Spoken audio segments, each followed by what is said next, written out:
Playing under the Fide flag, Grandmaster Alexandra Goryachkina defeated Nurgul Salimova in this afternoon's tiebreak to win the Women's World Cup for the first time in her career. After surviving a very delicate situation in the first of the two games, ultimately achieving a draw, she converted her extra pawn in the second game to win the $50,000 first prize. In the other very important tiebreak of the day, Praggnanandhaa prevailed over Fabiano Caruana, qualifying to the final of the open section, where he will face none other than Magnus Carlsen. Caruana missed a huge chance to win in the first of the tiebreak games, and PRAGG didn't give him a second chance. Scored a win, and with excellent defensive skills, took home the match. Welcome to the final round of the Fide World Cup 2023, and today will be the first game of the finals between Magnus Carlsen versus Praggnanandhaa, and also for the third place, Fabiano Caruana versus Abbasov Nijat. And we already have, again, Irina Crush on the studio with me. And what is your take about today's matches, Irina? Well, I think the chess world is very excited to see PRAGG take on Magnus. This was the only way they could meet in this tournament at the very end. He mentions that in his interview. The way he's been playing, beating the world's number 2 and 3, it definitely feels like this is going to be a very anticipated matchup to see, if he can just keep going with this run. Right, and create some big problems for the world number 1. Yeah, exactly. And Praggnanandhaa is the number 3, the third youngest actually, to be in the final after Bobby Fischer and Magnus Carlsen. Oh, wow. I mean, in the candidate, sorry, in the candidate, yeah. So by advancing to the final, Praggnanandhaa secured the spot for the candidates, and he's going to be the third youngest in the candidates. Yeah, wow. He said that he was happy that he managed to get it without any doubts, right? So that because if he was fourth, exactly, then he would still have to wait until December and January, to get the confirmation. Yes, and well, it's definitely a very big day for the Indian chess fans as well. Yeah, to see an 18-year-old Praggnanandhaa in the final facing world number 1 Magnus Carlsen, one of the greatest players of time. And I saw some meme actually on the internet, as if Praggnanandhaa is the Jack the Ripper, and then he's just knocking out Hikaru Nakamura and then Fabiano Caruana, and now it's time for facing Magnus Carlsen. So it's going to be a very interesting match, and I'm sure Magnus himself will be very motivated playing against such a youngster like Praggnanandhaa, very, very talented, one of the Indian prodigies. Yeah, I think so. I mean, we already saw that there was that bit of interaction between them during this event, when he kind of gave him a clap on the back, right? After him beating Hikaru Nakamura. And I'm pretty sure from what I've seen that Magnus respects PRAGG a lot, and there's a nice relationship there. But at the same time, he does find motivation in facing the younger generation. And I feel like he's going to also want to bring his best foot forward today. Yeah, I bet so too, yes. And yesterday it was... well, how can we say? It was another dramatic tiebreak at the office, because, wow, the first game, Salimova and Fabiano Caruana, they could actually win the match if they won the first game. But things didn't go their way, and unfortunately they got knocked out. And now Fabiano has to work hard again in order to get the number 3 spot in this World Cup. And for women's section, I also have to repeat my congratulations to Alexandra Goryachkina, who's showing a lot of determination until the very end of the event and managed to clinch the title and redeeming herself, because also in 2021 Women's World Cup, she went into the final, but unfortunately lost to Alexandra Kostyanyuk. The match of 2 Alexandras. Oh, the match of 2 Stashas.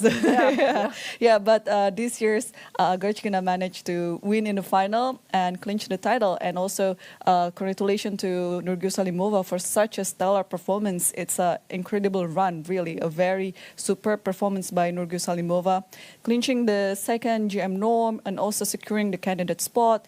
And wow, I think the future is very bright for her, Yeah, I do feel like we're witnessing a very historic World Cup. Yes. Where some players have introduced themselves to the chess world in a way that they weren't known before. I mean, well, Pragg, I mean, everyone's known that he's very talented, but still, I think to go to the finals of the World Cup is a special achievement. Yes, and we see right now on the camera it's the trophy that everyone is trying to fight for it. So Magnus Carlsen or Praggnanandhaa will be taking the trophy home with him. And we see Praggnanandhaa already arrive on the board. We are about 2 minutes away from the start of the game. And yeah, I don't know how many chess fans are gathering today, but seeing from the screen right now, there are a lot of chess fans out there also pretty much cheering for Nijat, yeah? Has Pragg always had those sponsor names on his jacket, or has he added some new ones as he got to the final? I don't know. I didn't never notice that on his jacket before. I think after this, you know, his jacket will be full of the sponsor's logo, which is a very good thing. Yeah, I'm very happy to see that chess players receive lots of support, lots of sponsorship as well, so that they can be a better player. Yep. And Magnus, as usual, he might not be late, but he will be a bit later than his opponent. Yeah, he likes to come in at the last minute. Yep. Well, you know, what's interesting in the match between Abbasov and Caruana, right? It's an interesting match, but it feels a little bit irrelevant, right? Because you know, we basically know everyone's going into the candidates, right? So, because normally there would actually be a lot at stake in this match, but for the most part, we do know that Magnus is not going to be playing. So, but I mean, I think it'll just be interesting to watch. Of course, yeah. Yeah. And Abbasov is getting his chance at another very top player. Against Magnus. Well, he had his chances in that game with Black. It didn't work out, but I mean, probably he's going to be relishing this opportunity to face a tired Caruana. Right. Yeah, because Nijat has had 2 days off. Yeah, 2 days. And Caruana has 0, right? I mean, he had to play yesterday, so. Right, yes. No, is it 2 one days? day off, yeah. But do you know who else is also rooting for Nijat remotely? Okay, who is rooting for Nijat remotely? I mean, there are a lot, of course. I don't know people. The whole Azerbaijan, but it's not remote. Yeah, well, honestly, I don't know. Tell me. It's Temur Rajabov.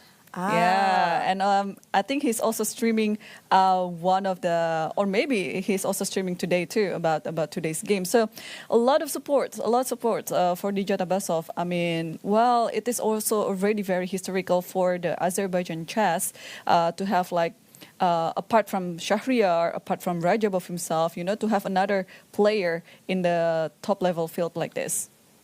So should we talk about our move predictions for today? Oh, let's do it. Oh, before the move prediction, today's games, okay, today's matchups. What will be the result? The result of today's matchup? Result prediction first. Yep. Well, so we have Pragg actually playing white against Magnus, right? The problem is, that a draw in chess is such a likely result. It's hard to go against that. And I do think it's kind of likely that we're going to see a tie break in this match. But let me go ahead and say that Magnus will win. Okay. He won with Black against Gukesh. We know it's possible, right? Okay. Just for today's game, not for today's game. Yeah. Okay. So I think both games, actually this game, Praggnanandhaa between Carlsen, my prediction it will be a draw. Yeah. But the game between Nijat versus Fabiano, I think Fabiano will win. You think he'll win? Yeah. Okay. Yeah. All right. We see C4 on the board. Yeah, that was the big question. What move they're going to open with? And he goes to C4. He's tried everything in this tournament. Actually, like Magnus himself, right? Magnus has also been very versatile. Actually, Magnus in this tournament, I checked, he played E4, D4, C4. Now, The c4 game, no one probably really remembers, but that was back in like the early rounds when he played Levon Pantulaya. Yep. And that was when he had that finished the game with the beautiful rucksack on e8. Right, yes. So that game might ring a bell when you remember the rucksack. Yeah, actually, that was the time when I was commentating with Fishy, and Fishy himself didn't see this rook e8, and he was like, okay, this could easily be the move of the day, rook e8. Oh, yeah. Well, when I first saw it, I had to spend like a minute trying to understand where is the checkmate, you know, 'cause it's coming, I think, from the side with the queen, yeah? Right, yeah, very resourceful and very tactical as well. Okay, so now, move prediction. Oh, yeah. After c4, okay, Carlsen is taking his time, so let's okay, knight f6 is quite likely. Yes. Very, very likely, knight f6, but could be anything, right? Yeah, well, I mean, c4 in Prague's games featured a lot in his match with Hikaru, right? That's where we saw most of his games in this tournament was c4. And Hikaru played, I mean, e5 lines, right? So what Magnus could do, I mean, I'm sure he's seen those games, but it's actually pretty hard to predict. Yeah. No, I have no idea. Yeah, he can do pretty much anything, yeah, even c6 in this position too. So, but knight f6 gives more flexibility in order to choose which line that he wants to play later on. So, yeah, I think, do we have the similar prediction for this first move of Carlsen? Do you think knight f6? Yeah, I think so. Okay. He will take his time. He will take his time in choosing. I won't disagree with that. Yeah. Yeah, knight f6, I mean, basically Carlsen, one of the things that is like quite predictable in his repertoire, at least that he always likes to go to, is the Nimzo, right? Oh, we see a pawn move on the board, so he went e5. for e5. Okay. Yeah. e5 it is. So we will see a reverse Sicilian maybe. Knight c3. And probably knight f6. Knight f6, yes, or c6, yeah. Yeah, I mean, knight f6, yeah, on g3, then you can also try c6, or, yeah, you could try. C6 right away is not as common, though, against knight c3. Right, so he's going to go knight f6. Knight f6, yeah. By the way, Nijata Basev has a Catalan against Fabiano. This popular is like bishop c5, right? It's kind of like the more recent move that's become popular, but he's gone knight f6. Okay. Yeah, okay. That I really have like not seen any games in. Compared to the other alternatives of knight b6 and bishop c5, like, wow, I barely see any games at the top level.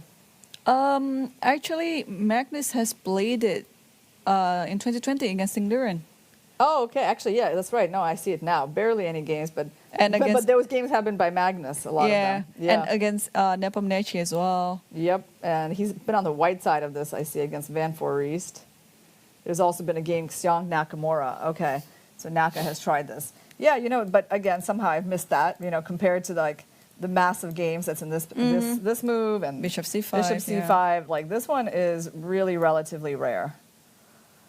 But, okay, first of all, do you want to comment on Carlsen's hair today? Because I know you like to make those observations. What do you think about it? I think he's getting exhausted and he has no time to do his hair. You think it was just figuring out what to play against the English that took up all his time? Yeah. You know, I feel like that often too. Like I just never, you know, get time to do my hair before the game because it's like, you know, I barely have time to like take a shower and get myself out the door to make it on time. Right. So you know, because I get a lot of comments about the hair, but yeah, definitely, there's a time crunch, you know, between the preparation and eating and shower. So the hair sort of goes on the back burner. Yeah. So, well, I think you're right. It shouldn't be your priority among other top things. So, well, I don't know. Usually when Carlsen does his hair, he would look more focused. But we could already see from this game, like after a few moves, he has gotten up his chair a couple of times. So maybe he was like, okay, just taking it easy for today's round because he's playing with the black pieces as long as he managed not to lose the game. And also, Pragg must be very exhausted. There's a pawn going forward. Which pawn went forward? Did he actually play d4? A4. Oh, b4. B4. What the preparation? Okay. Well, this is quite thematic as well, right? Because if you take this pawn, there's always kind of like a little sacrifice on e5, but you'll get the piece back. So b4 is on the board. That's how the game Nepomniachtchi Carlsen went from 2020 that you mentioned. So b4, and the point here is that, okay, normally the idea is this famous idea that if bishop takes b4, there's going to be knight takes e5.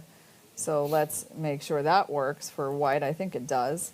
Knight takes e5, and the point is that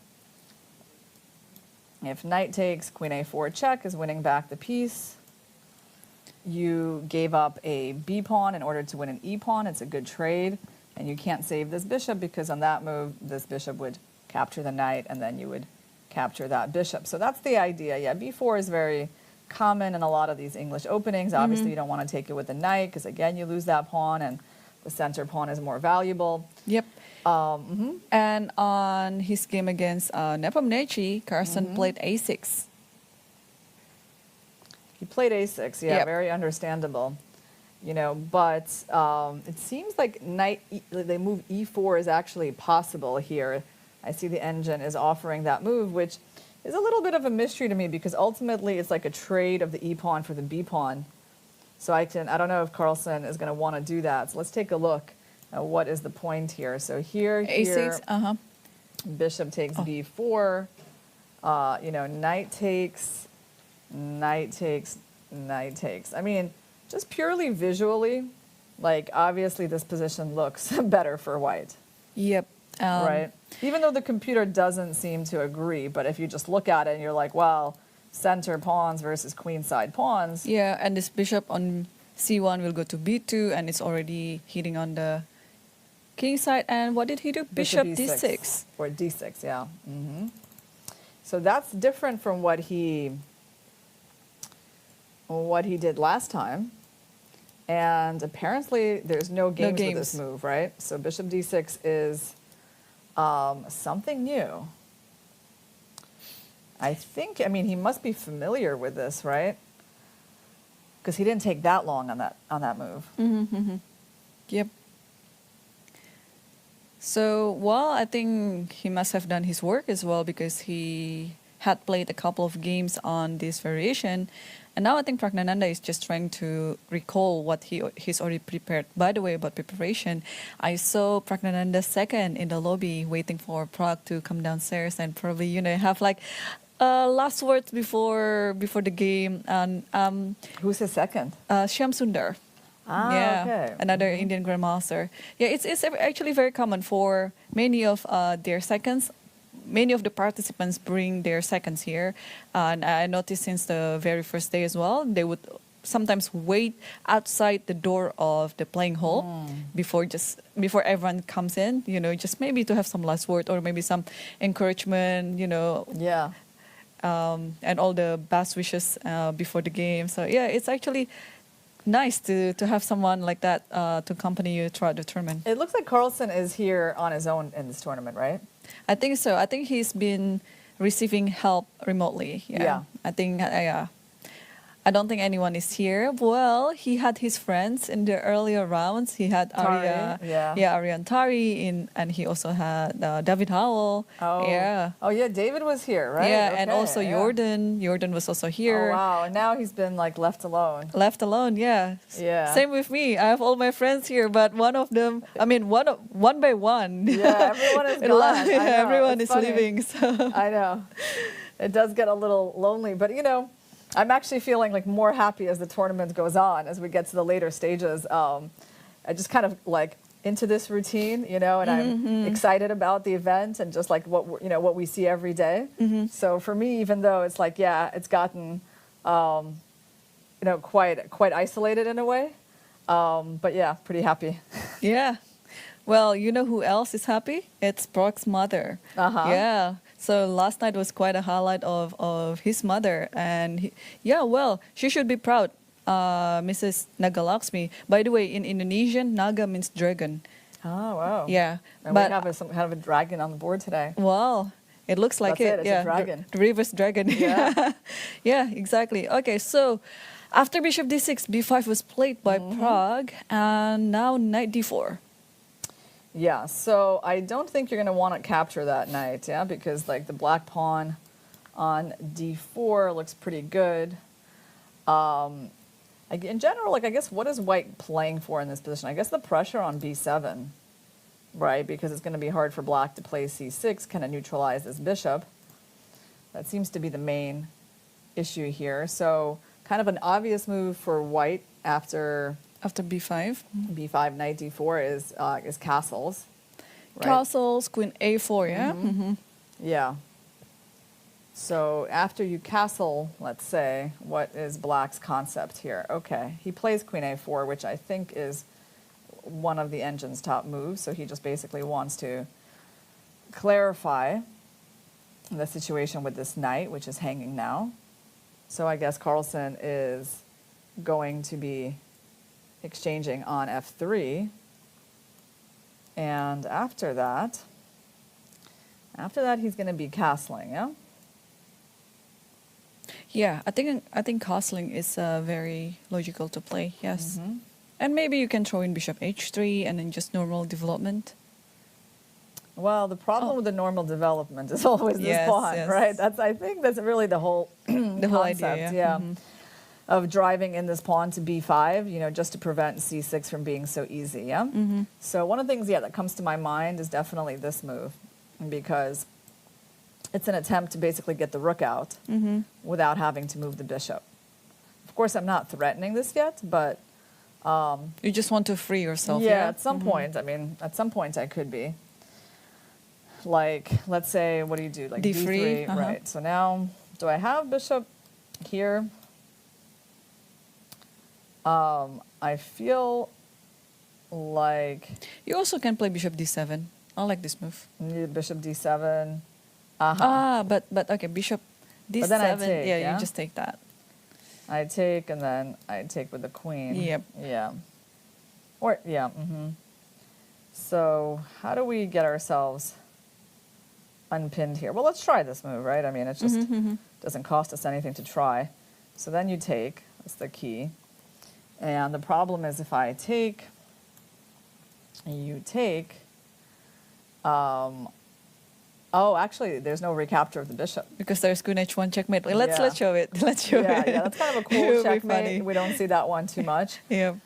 So hold on. After bishop f1, then we can't take an a8. So I think you just have to take the bishop, and then you have an exchange sack. Yeah, sack. But you have 2 extra pawns to compensate it. Yeah, because you cannot take on b5 right now. And the next move, you'll just take on a6. Yeah, you're going to play b takes a6 and get like a super strong passed pawn, right? And a pair of bishop, yeah. Sure. Yeah, and basically this position, we go in for that. And white has an extra pawn in this endgame. And just technically winning, yeah? So, okay, so bishop h2 doesn't work. So how are we going to get this this queen side developed? Rook a7, that has been a move we've seen. It's the ugliest. No, I'm just kidding. We're not gonna be putting our pieces like that, and plus it has no idea. Yeah, okay. Maybe the knight? Maybe the knight can try to move somewhere. How about here? How about this idea? This actually looks like it makes some sense. I mean, maybe it's not good, but like at least there's a point to it, right? I mean, I know you have knight d5. Maybe you'll try that. But let's try this move. Yep. Yeah.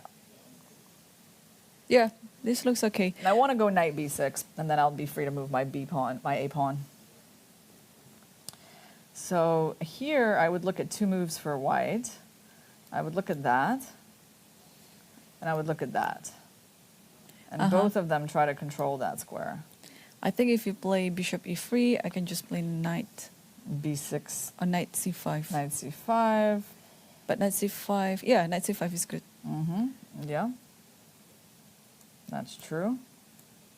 Then I basically have to get off these squares, right? I have to like go back. And now you can choose not to take or not to take on b5.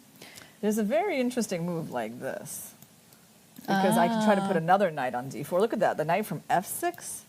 How did he even make that journey? 1, 2, 3, 4. It's not easy, yeah, to move a knight over one square. You can also put from G8. Yeah. G8 to F6. But this actually looks reasonable. Yeah, I feel like at least we have a clear plan. So knight D7 didn't work out so badly as our attempts to neutralize this queenside pressure. So if you go knight to D5, I guess you're going to do the same thing, aren't you? I mean, just knight C5. Yeah, and then we even have like more of a problem with this pawn. Right, yes. Yeah, you might just lose the pawn.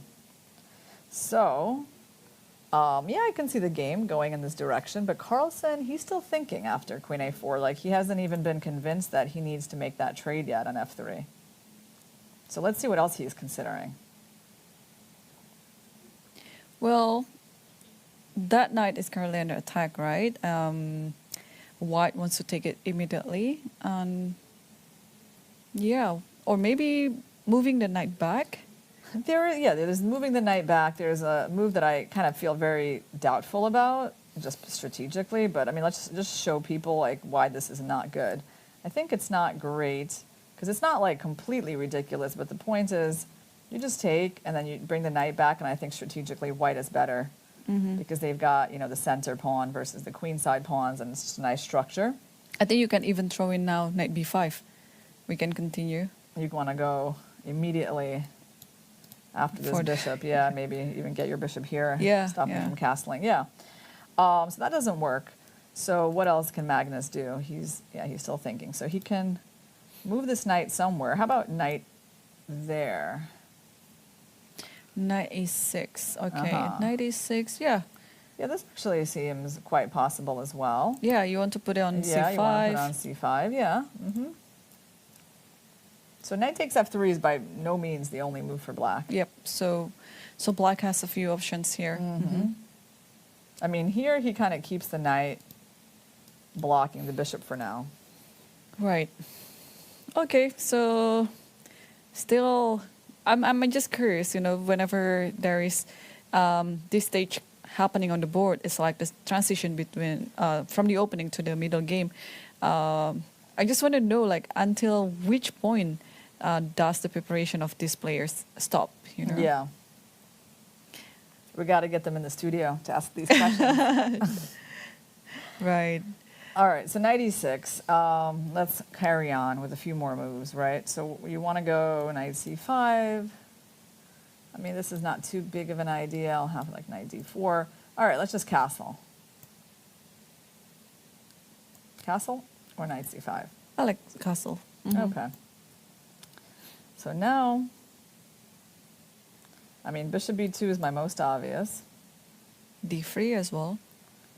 d3. And there's some kind of a d4 move.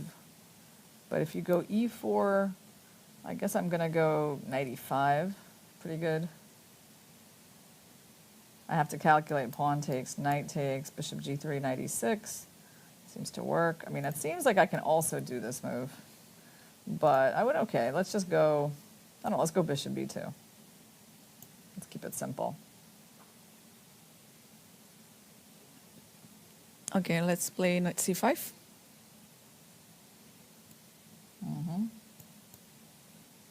So knight c5, queen c2, right? Pretty much forced. But then, yeah, then I have these ideas of here, and white could be like strategically better, right? So maybe in this position, this move a6 is important. a6, and actually, when he keeps the knight here, then you have bishop d7. It's actually easier to play bishop d7 in this position. Right, yeah, just normal development. Yeah, well, good news for Magnus is he has a few strategies or plans to carry out on this position. So I think that is why he's currently thinking right now. Yeah, I thought you were going to say good news for Magnus is that he's got a lot more hair than Pragg. Well, I think his hair is just longer. I'm just wondering if Pragg has longer hair. Like, what would it be like? Would it be like what Magnus has, or he had different style? All different style. Yeah. Gukash is similar. Yeah, Gukesh has similar style to Magnus. All right.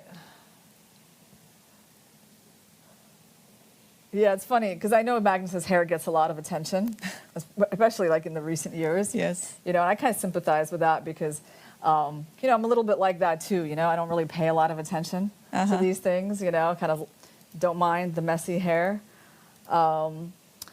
So yeah, let's take a look at what's going on in Nijat versus Fide. Praggnanandhaa versus Magnus Carlsen. Yes. Okay, so that one has not had too many fireworks yet. So we had Queen A4, and Magnus, after a think, decided to trade the knights. It's the most natural. And then he castled, played A6, just like we thought about. Oh, D3. Wait, is this... Oh, no, sorry. No, that's our analysis.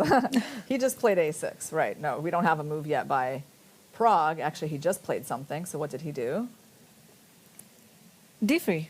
Oh, yeah. He did play D3. Yeah, so we predicted the whole thing. Yeah, we predicted that. And then what did Magnus do? Because he played something kind of instantly. H6. H6, yeah. Yeah, just solving with bishop G5. Very good, yeah. We spent some time on this position. We figured out why, you know, bishop H3 wasn't good. And basically we came up in the end with this move knight D7, which we thought was interesting.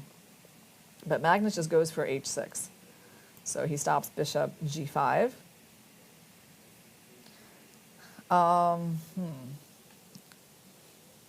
So what is what's his long-term plan of getting out of this pin? That's what I want to know.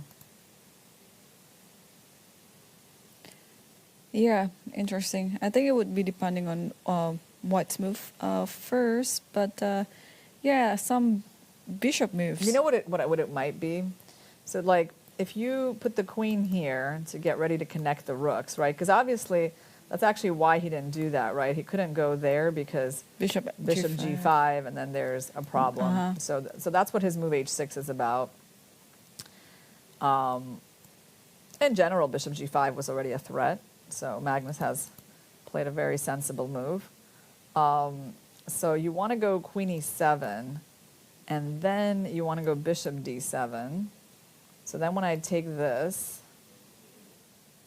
I mean, maybe he's planning to sack the two rooks for the queen.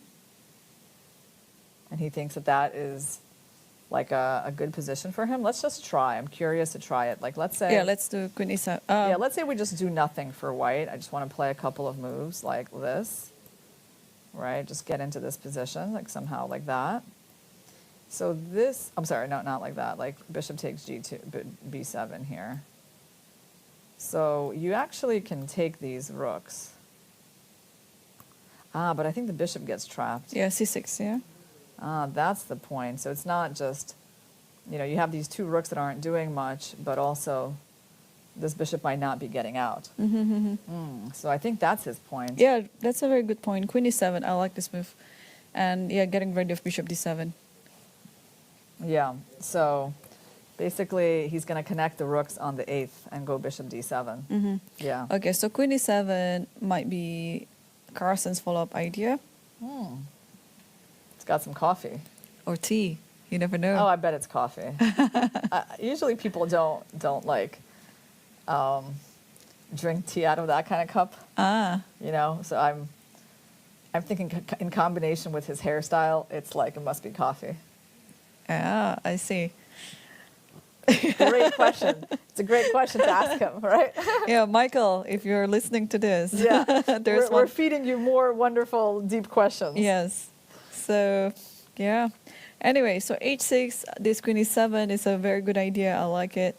And Pragg is also having maybe good ideas as well. This bishop can move to B2, put the rook on C1 maybe. All right, let's make a few reasonable moves for Pragg, not just move the king around.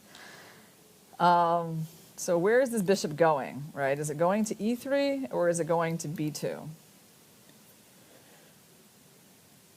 I mean, okay, let's just try, I mean, because I really feel that he can do either, so let's just try bishop E3. Queen E7. Yeah, so queen E7.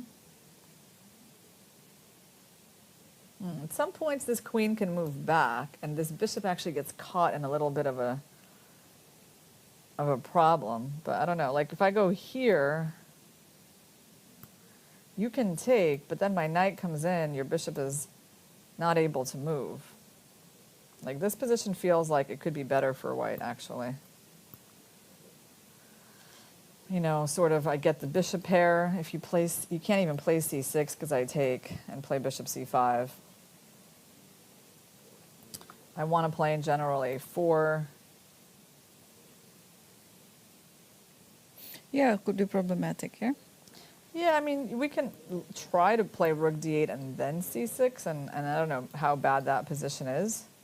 Maybe it's solid for black. But still white has the bishop pair. I would still prefer white. So I think, yeah, I think Pragg has a big choice here, like which way for this bishop to go. And can we show bishop b2 as well? Yeah, let's go bishop b2. Well, you know, Magnus can always go back to the idea that we had mentioned earlier, knight d7. Like, what if he goes... What if he goes now, yeah? Knight d7, so if I go queen c2...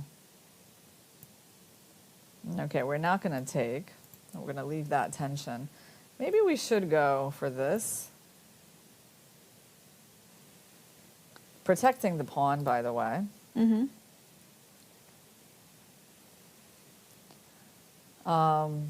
I was still kind of thinking about that, but I guess you're always going to have e3. That's another point. When the bishop's on b2, then this is probably not so effective because there's e3. So maybe bishop, I like bishop f5 here, or bishop h3 just to get a tempo. Bishop h3 and then move. Yeah, so like, okay, let me just play some sort of, well, if I go a4, maybe I'm weakening b3. So maybe I should move my rook, yeah, like somewhere here. Okay, so I don't have bishop h3 as a tempo anymore, then I can play bishop f5 here. And so basically your point is if I trade, you take with the rook. Yep. And if I go knight b5? First of all, I can pull the bishop back. Oh no, I cannot. e5 is hanging. Okay. You have knight a4 ideas, but then bishop b7. Like, so here's the issue, right? That I can do something like that, that, and that. So is this a problem, though? Like, is this position problematic for black? It might not be, you know, because the bishops are kind of restricted, especially this one. And the black knight on c5 stands well. Cannot be disturbed by the pawn. Yeah, probably. But then after that trade, the bishop can just move to d5. But okay, you can always exchange it on e6 if you want to. Yeah. So knight d7. Okay, so like, do we have other ideas other than knight d7 here? Can we try queen e7 again and see how that works out? So bishop d7 is next. So let's just show this line. Like if you go rook c1, bishop d7, I want to take on b5, and the key line is bishop takes, pawn takes. And then if you sack your queen for the two rooks, again, this position seems to in general just be quite okay for black. I don't know if we should go c6.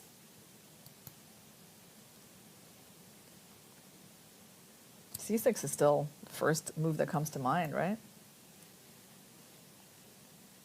Or we want to go after the bishop.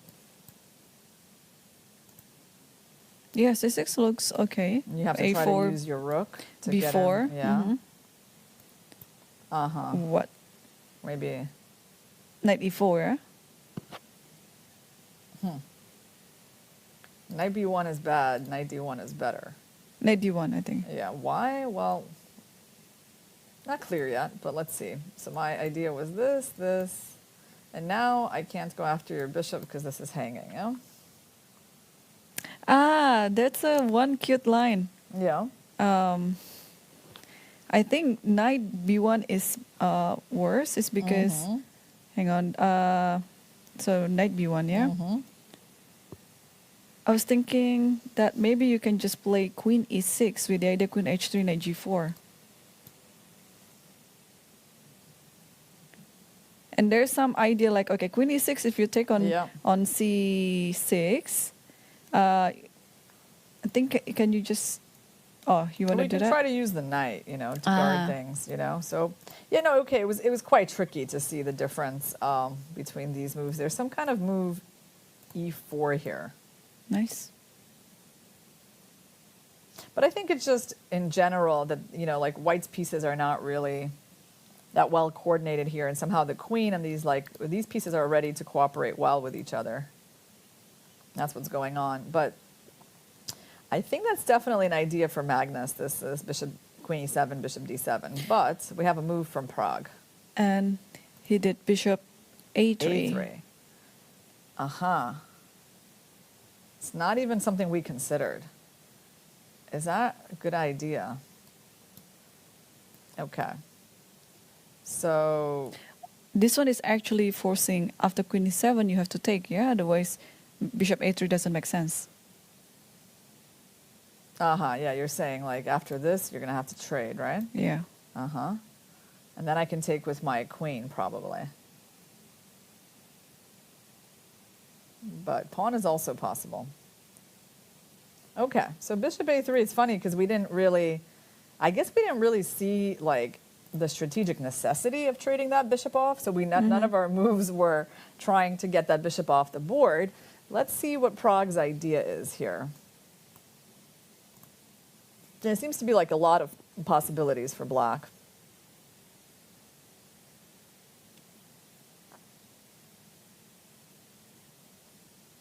But basically, you can never really go for bishop h3 just yet, right? Or let's look at that, because we tried that earlier. It didn't work so well. If we try it now, you have to take. I take, and then you were going to take with the king or the rook, right? And you're threatening my rook, and you're threatening that.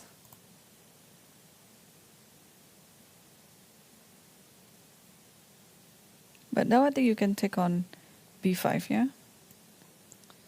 So how is that working? Like here, somehow, because I remember when we saw this position, there was a rook on a1, and the bishop was there, and we were just winning that pawn. And because of these little differences, maybe we're not just, winning the pawn because e2 is also hanging. E2, so tactically, Magnus can sort of make this work, and it just kind of liquidates into a draw, most likely. Right. So even the move bishop h3 is possible. And bishop h3 might be like forcing the liquidation of a lot of things. But let's see what else Magnus can try to do here. I mean, okay, let's look at this. Queen e7, bishop takes. Of course, it's a kind of a loss of tempo for us, moving the queen twice. We still have the pressure, we're facing the pressure here. So let's say you go here. And now do we try this move again? And again, we keep having to check this line. But all of them, every time white sacks the queen for the two rooks, it seems to be pretty decent for black. Right now we're threatening queen b8. Yeah, I don't think white will be voluntarily going to this line, trading the queen against two rooks like that, because also the position is not certain for white. It was a pretty crazy position, though, you have to say. Probably this is a better version for white than all the ones that we looked at without the dark squared bishops on the board.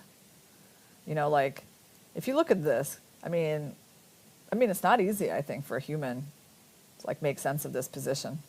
Because if you look at this line, right? You leave the A pawn on the board. Who knows? Supported by the rook. But I guess the B pawn is pretty strong as well. That would be a big mess for both of them to try to evaluate. Do you think they'll play some complicated game? Or they will play a very clear game, very equalish, and then just liquidate everything? Well, I feel like Magnus probably feels like there's room, you know, in this position to try to create something, right?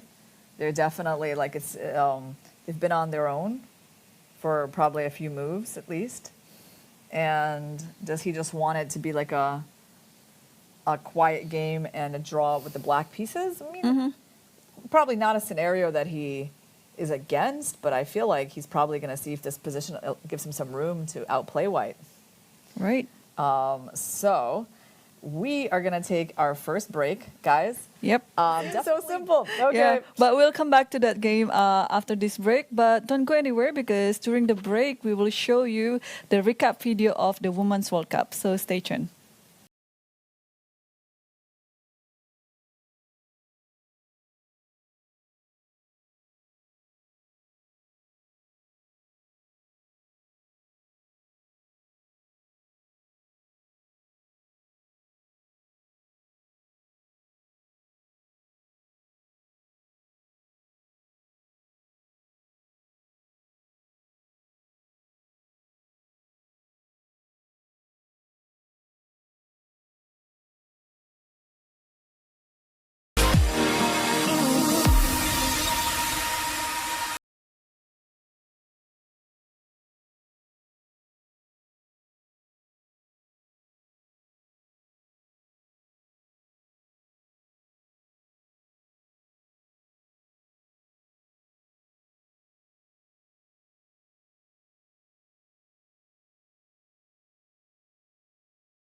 Welcome back, everyone, to the final World Cup 2023 in Baku, Azerbaijan. And today we'll be witnessing the first game of the final between Magnus Carlsen versus Praggnanandhaa. And also, yes.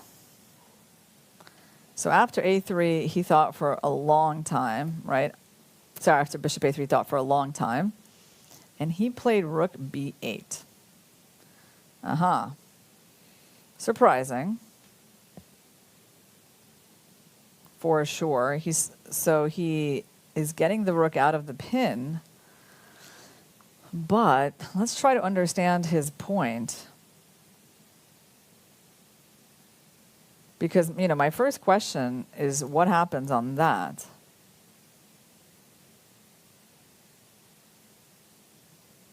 yeah, so if you just take it back, I guess. But I mean, isn't that just a better structure?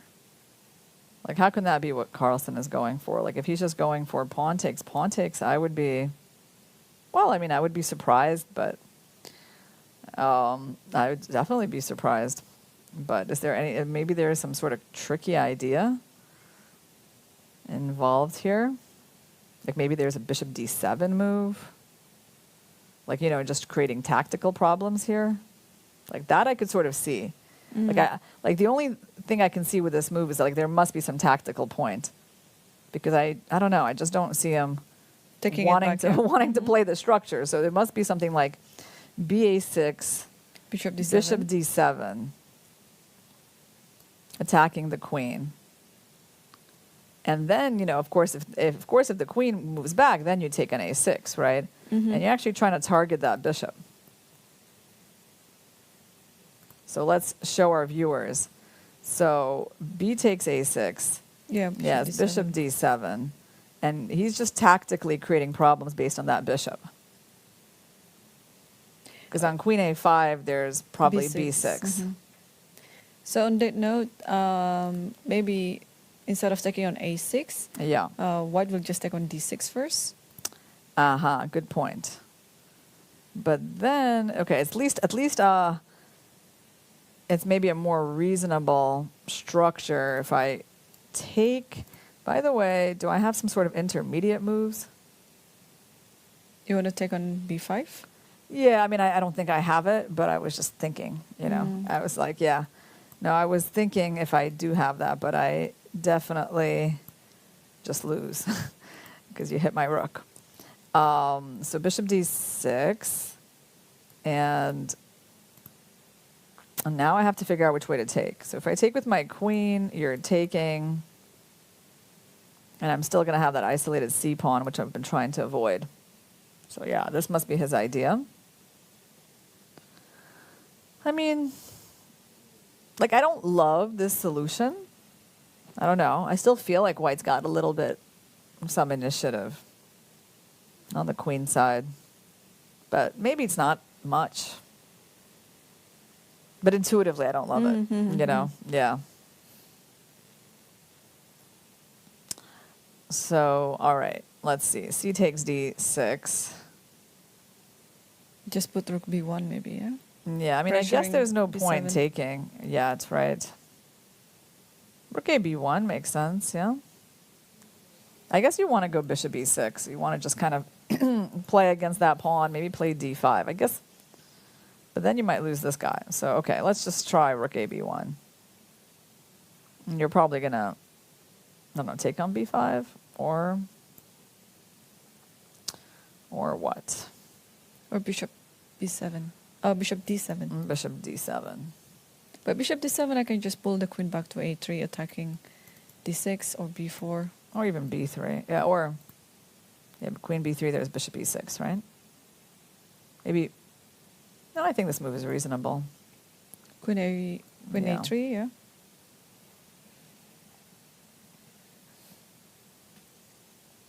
It's funny because I find this position so annoying for black. Mm-hmm. You know what I mean? Like, I feel like, yes, I get it. It's not too bad or anything, but I just feel like, black is the one who has to, like, solve the little problems, right? Mm-hmm. Mm-hmm. But okay. So let's say we take right away. I mean, maybe the point is, like, if the knight goes there's something like d5. Maybe it's not a big deal. Like, if knight takes d5,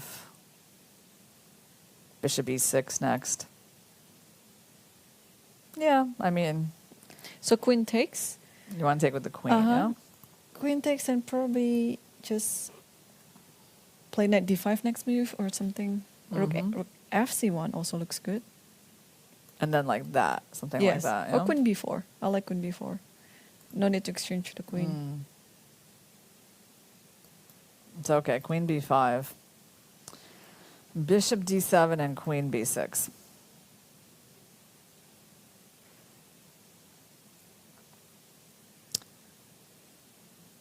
Yeah, you know what's interesting? I think it's like the difference between a human perception and like a computer perception. The computer is like not perturbed here at all for black. But as a human, I mean, you are, right? Because like this seems weak, this seems weak. There's obviously like a more active rook than your rook, right? So it's interesting. I mean, maybe Magnus's evaluation is just a lot deeper. And he can see that there's no issue here, but yeah, it's a little surprising.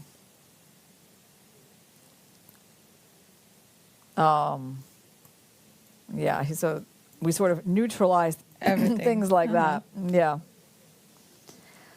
And somehow black is fine. So let's see. Can Pragg do anything differently here. Well, I guess he doesn't have to take right away. Yeah, he can bring a rook to c1. Can actually do that move. Yeah, white has lots of choices here to develop the rooks to b1, to c1, to take on d6 first, or and Pragg has been spending more than 8 minutes on this move.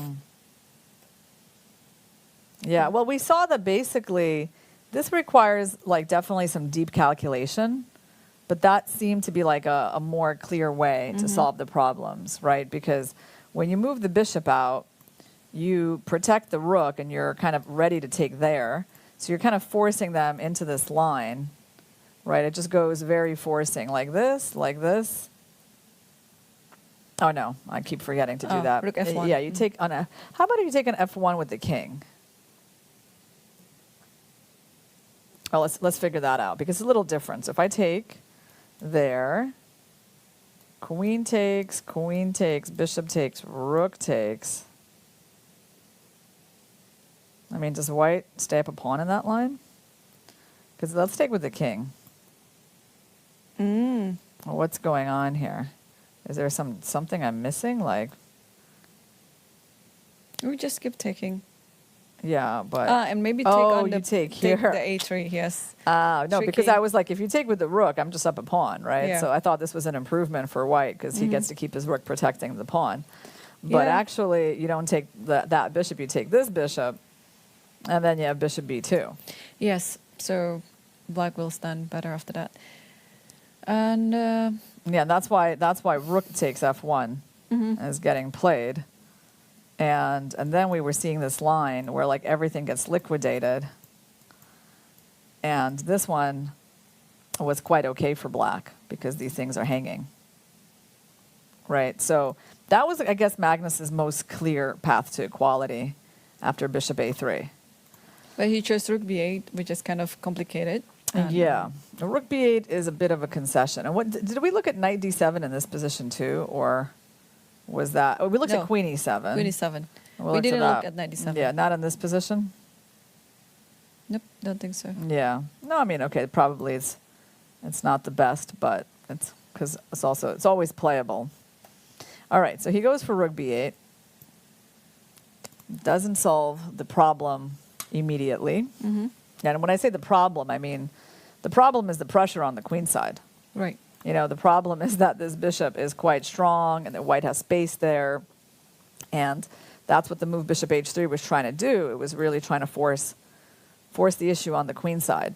So rook b8 is a bit of a concession. It means that he will have some things to solve. So let's say we try rook fc1.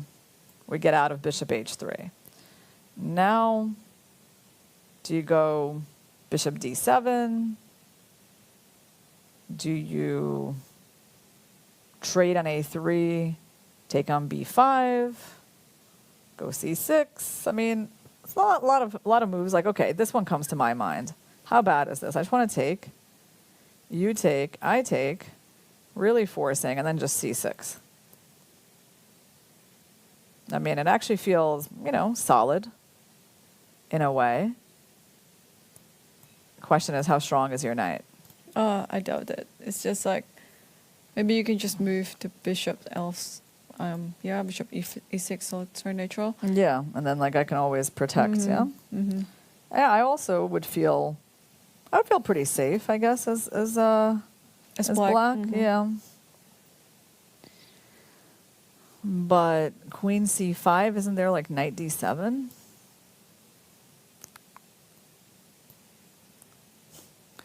This is very computer-like.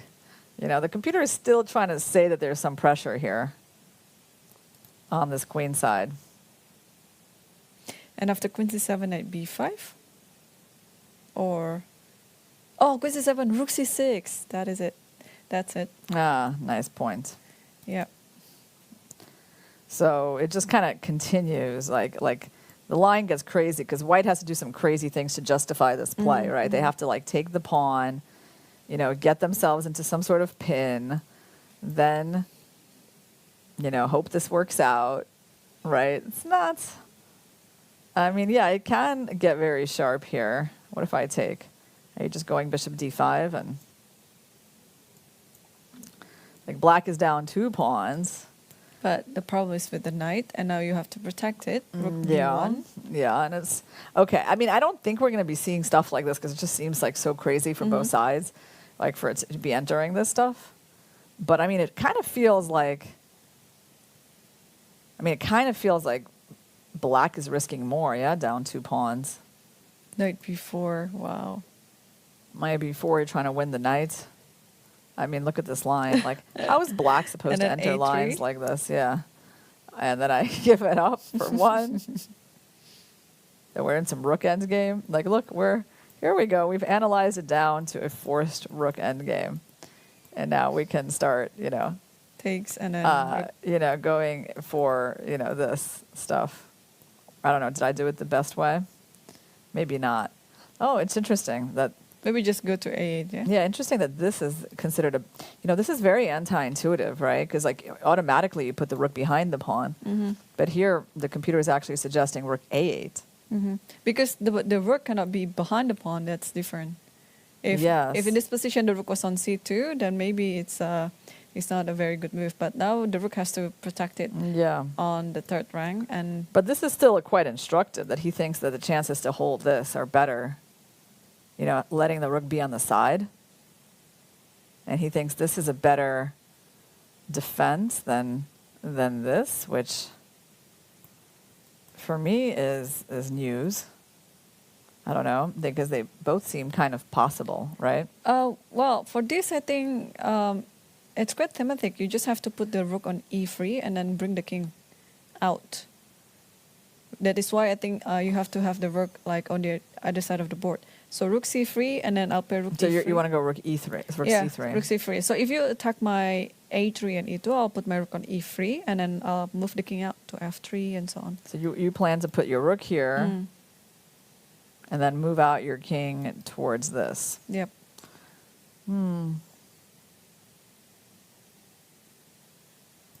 Well, I mean, I might throw in f5. Like right here. Let's say I throw in this. Yes, but now f5 is another weakness. So I'll play rook e3 right away, and if you take my a3, I also have 2 pawns. I think now we have and then g4. No, g4. Yeah, g4 actually is a good move, I guess. g4, because if you play f4, I'll take e4. And if you take g4, I'll play king g3 there, and I'll take f5 and king g3, king f4. Yeah, it's amazing that we're still holding here. And king f4, we're still somehow holding on. And I always have this idea with rook h3, for example. Yeah, I know. It's amazing. Yeah, and then my king will come to e5. This crazy line. Where I'm still like not losing. Wow. I know, right? Yeah, but this looks already very scary. I agree. Okay, well, I think people probably are wondering, how did they get to this rook endgame? It's very deep analysis. Too deep. Yeah. All right, let's go back. But let's try to explain this position, yeah? So, well, basically, it's quite clear, yeah? White's area of play is the queen side. We're trying to pressure these pawns.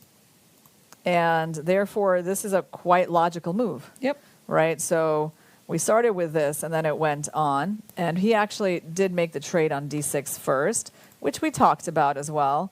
So we're expecting the queen... actually, we're expecting the c-pawn to capture here. Yeah, c-pawn. The c-pawn. Because if the queen captures, the problem with that is that, well, I mean, at least I thought the problem was something like this. And... basically leaving black with that isolated pawn would be quite unpleasant for the long run. So Magnus changes the pawn structure.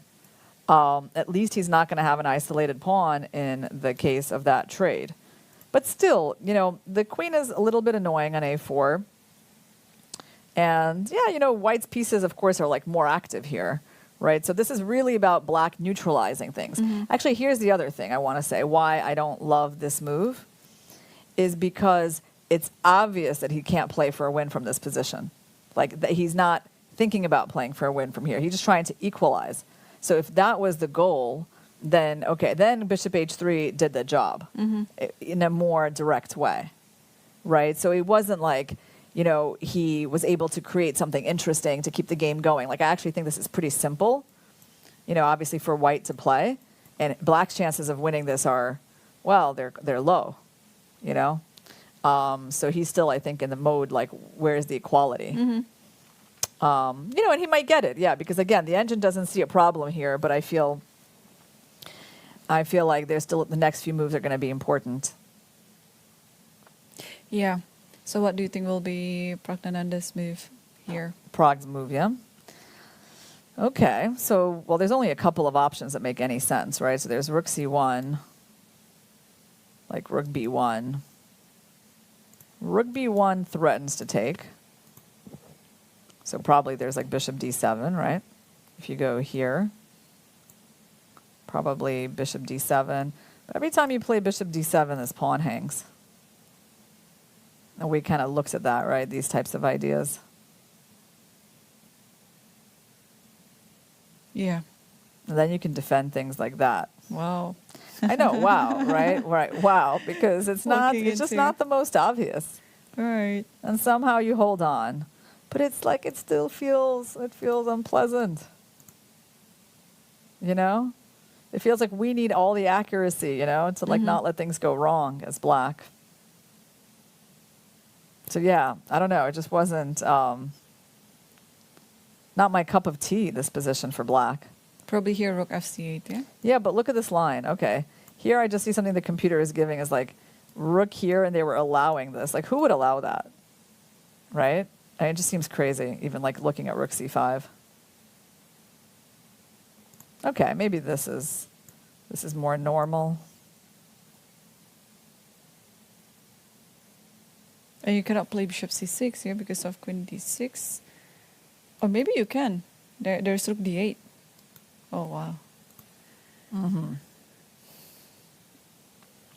Yeah, maybe bishop c6 then. Bishop c6, yeah. So first of all, I have queen b3, maybe. And also bishop c4. Well, then you can trade and go like rook c5, I think. You kind of equalize. Yes, bishop c6, okay. I have to think about that. Bishop c4. And then you're attacking both the queen and the pawn. Yeah, let's just show your point that I cannot take because of rook d8. But the computer seems fine, so... I mean, I can still save my bishop. But it should be drawn here. Rook a8, trading on b7, a2. Yeah, although like there's this spectacular move that makes things a little easier to make a draw, Because you spoil white's pawn structure. You make them take, and then you take the bishop. And then it's going to be an easier draw. But after this, bishop c4, and we're better. I mean, this just kind of illustrates to you, again, like, it's easy to make a mistake as black when you're defending, right? So what to do? Like rook c5, and then you actually have, you have to calculate why this can't be taken, right? So bishop takes b7, maybe queen a7. Yeah, I think it's just the pin in this particular position. Or maybe it's actually just the pawn. Yeah. Maybe just the pawn too. Yeah, because if queen a7, there is queen e4. It's actually still interesting, right? Queen e4 is here. And after d5, okay, your pieces are kind of hanging, so... You can come back to b4. Or, no, I'm sorry, d5, there's bishop takes d5. Bishop takes d5. Yeah. All right, let's go back a little bit. Yes. So what are we expecting from Pragg? We're expecting him to figure out which rook to move, yeah?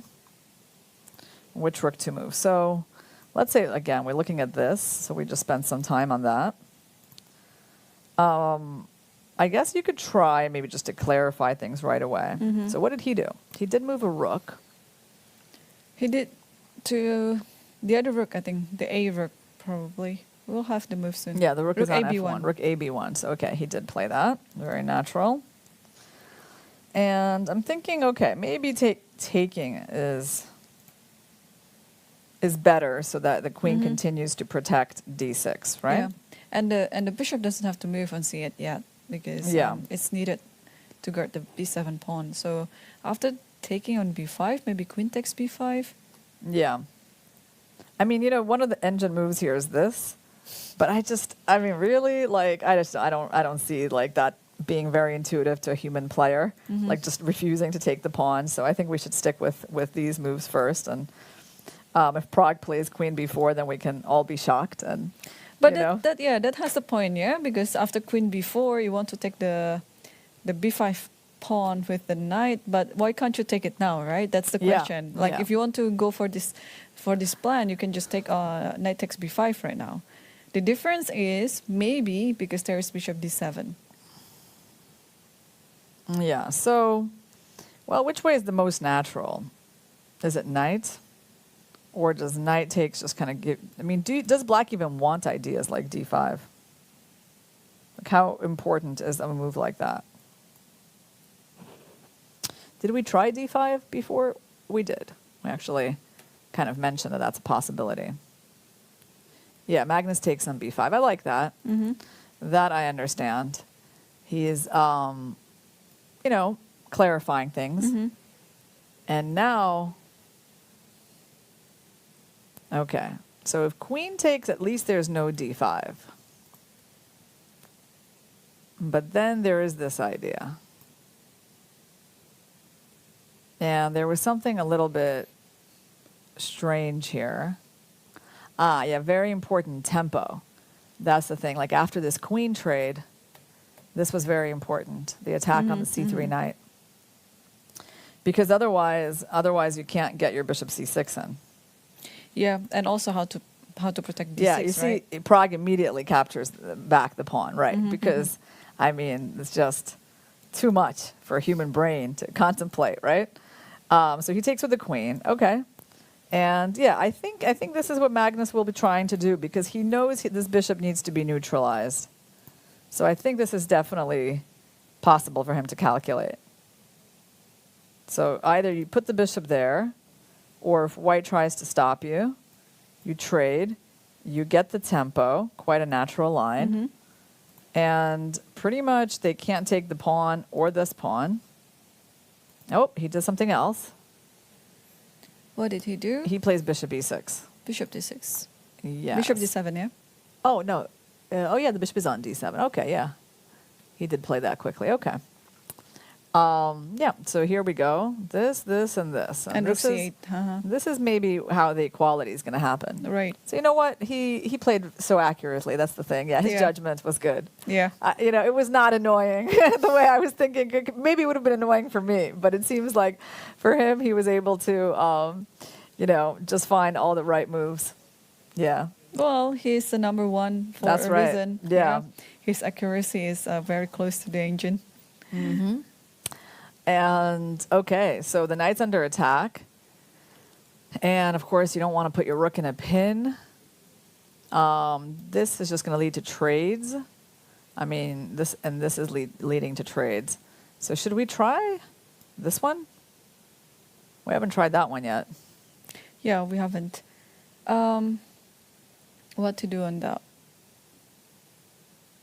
Can we just take and then rook e2? I mean, kind of, this looks like the most problematic. But, because this position, I'd be kind of willing to play as white, I'd be like, oh, you have a weak pawn. I have a bishop versus a knight. Your knight's kind of not very strong. So I would at least be, I don't know, not too unhappy here. But apparently there's the move d5. And then you just kind of go for activity. Okay. So pretty much the same idea like I mentioned, but now without trading the bishop with the knight. Yeah. And I guess this pawn is hard to guard, and we can even play rook 8 to attack it, right? Okay. So, I mean, he could go knight d5, and then that's this quite drawing line that we saw. I mean, here... Yeah, that's it. Once you solve the problem of these pawns, then you don't have any issues. Yeah. Yeah. So I think we can predict that Magnus is going to be making a pretty easy draw, comfortable draw. comfortable draw. Yes, against with his knight f6 move. All right. And before we go on to the next break, can we quickly see what's happening on the board of Abasov versus Caruana? Mm-hmm. Okay, let's take. We have a few trades in the game between Praggnanandhaa versus Magnus Carlsen, and looking like what you just predicted. Yeah. A very comfortable drawing game. Yes. So actually, after Queen b5, Bishop d7, Queen b6, did he just play Bishop c6 right away? Is that how it went? Let me see. Queen b6. Mm-hmm. Oh, okay. He didn't even trade the queens. He just went for this. Yeah. So how is this working? So if queen takes b6. So or if bishop takes bishop here, takes and queen takes b6, right? And then rook takes b6, bc, rook c. Oh, really? You think that could be the idea? Oh, wow, maybe. Hold on. So, or maybe you just take on c6. Bishop takes. What if pawn just takes c6? Because queen c8. c6, there's rook c8. Yeah, I think that's the simple point. Okay, so yeah, the point is on bishop c6. Yeah, he doesn't even need to throw in the queen trade because the queen is not capable of taking the pawn because you lose the knight. Mm-hmm. Yeah. So in that case, yeah, there was really actually no need for this line with queen b6, rook c8. Just goes bishop c6. Things are starting to get neutralized. I think he took on d8 first. Yeah. He captured on d8. And, well, the queens are off the board. There's really no pressure on black's pawns. What can we say here? Well, white has an outside A pawn. But it's not a lot. It's not a lot, yeah. Yeah, looks like very equal. And what if white offers all the trades? Should black, I mean, I would think this is fine. I don't really think this outside A pawn and the knight endgame is a big deal, right? So I think probably just come in. Because the center is very strong, right? Mm-hmm. A4, king e7, a5, king d7, a6, king c7, a7, just king in d7. time. Mm-hmm. Yeah, so I mean, obviously we could also use our knight, but like my point was just to show you that we could also just use our king, to reach the pawn. So yeah, I don't think that this pawn is that big of a deal. Because in these kinds of endgames, like if I took the knights off the board, probably it's still a draw in this position, but it's like something to think about already, right, with the outside pawn. But I think with the knights, yeah, it should be quite drawish. So this is not, the most, let's say, exciting game, right? Yeah, almost no firework, but both are, I think, doing some positional battle and positional understanding about the approach is a bit different compared to the other game between Nijat Abasov versus Fabiano Caruana. But yeah, I think the game will still be continued. Maybe Magnus is known as a well grinder, so even in the position that's looking like a very dead drone like that, he might still be grinding until he can get something out of it. So let's take a break, but yes, so don't go anywhere because the games are getting actually quite very wiry on the board. So yeah, stay tuned and we will be back after this break.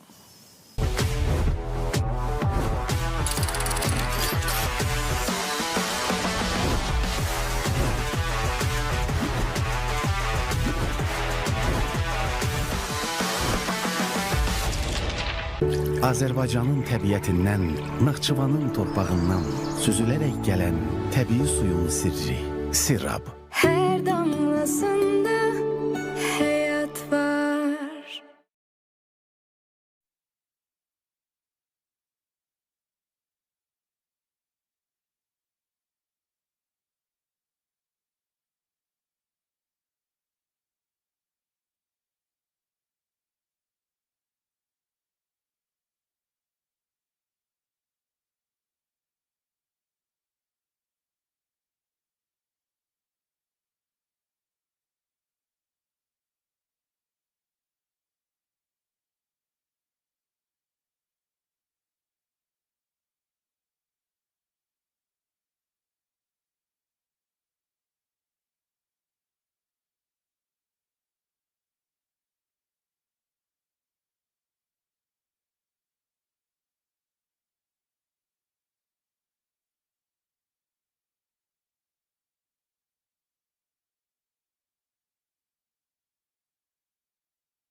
Yeah, welcome back everyone into the third hour of the finals in the World Cup 2023. And will it be Magnus Carlsen or Praggnanandhaa who is going to get the title and the trophy of the World Cup this year?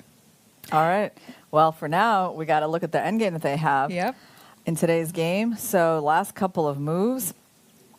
After the trade of queens, the trade of bishops, PRAGG actually went for a king to g2, and Magnus played rook a8, which I find to be an interesting choice. I guess like another obvious move that I would think about would have been like king f8 for him and trying to also bring his king to the center.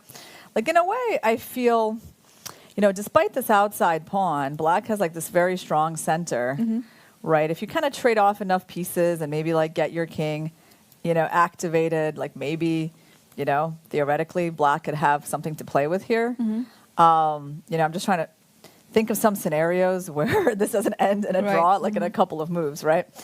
All right, so yeah, I did think this king was going to come in. Magnus decides to avoid the rook trade, which is really interesting. I see that it's not, I feel like there's something kind of like symbolic in that choice. Yeah. Symbolic indeed, yeah. So he's not showing that he plays for a draw. He is actually fighting for a win. Yeah, keeping both pairs of rooks on the board, I feel like, is kind of a statement that you don't just want to liquidate everything. Yeah, and also there is no risk by doing that. Yeah, you have a very solid pair of rooks and then pretty good center, and then I think this is also quite very straightforward. You just want to attack. Okay, rook a3 is about to come, knight d7 as well. So I think black's position is quite okay. Well, I mean, I feel like actually, I can't even, I don't know. To me, it feels like this move cannot, its significance cannot be overstated. I mean, because black was not forced to give up the b file at all, right? So it's kind of like, I mean, in a relatively stayed position like this is like the sharpest move you can make, right? I mean, because you know, we were seeing things like, you know, I mean, we were looking at things where like everything kind of gets traded, right? And in this type of position, well, okay, then, yeah, I mean, again, it's like the kind of thing where you can think, well, maybe black can try to get something, but I mean, objectively, it just kind of should be a draw, right? So the fact that the rooks are staying on the board by Magnus, I think is a very interesting decision, despite the fact that it doesn't change anything in the engine bars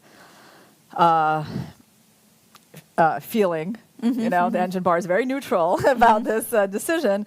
But I think for a human player, I mean, you're stepping off the B file. You're letting your opponent kind of own that one open file on the board. And, I mean, your idea, I guess, is to maybe, like, try to, you know, play against the A pawn, right? Put the rook on A3 at some point. I think it's a significant move, and we might still see something here. So rook DC8. But, you know, it's also like, it's like a risky move as well, right? By the way, if black ever loses this pawn, then I think it's going to be quite annoying, right? With like this one becoming exposed as well. So what do you think, Irene? Well, obviously this is still quite equal, yeah? It's quite drawish. But yeah, I like how Magnus Carlsen takes the initiative to not to take the draw very easily like that, but rather making his opponent to work a little bit. Yeah, I mean, because, I mean, with all these rooks on the board, in a good case scenario, this pawn could just be a weakness, and black center could make a difference here. So now, if he goes knight d7, rook b7, actually, there's knight c5. And you're, like, kicking the rook out, and then you're also free to bring in your king. Yeah. Wow. So that would be the dream scenario for black, putting the knight on c5, probably doubling the rook on the a file, and then bringing the king to the c7, for example. Yeah, you know, I just kind of feel like when we... No, I mean, there's another move, d5 here. I guess it looks a little bit strange, but I guess you want to go d4, and this knight doesn't really have a good move. You know, and positionally speaking, this move is not attractive, right? Because it creates the backwards pawn.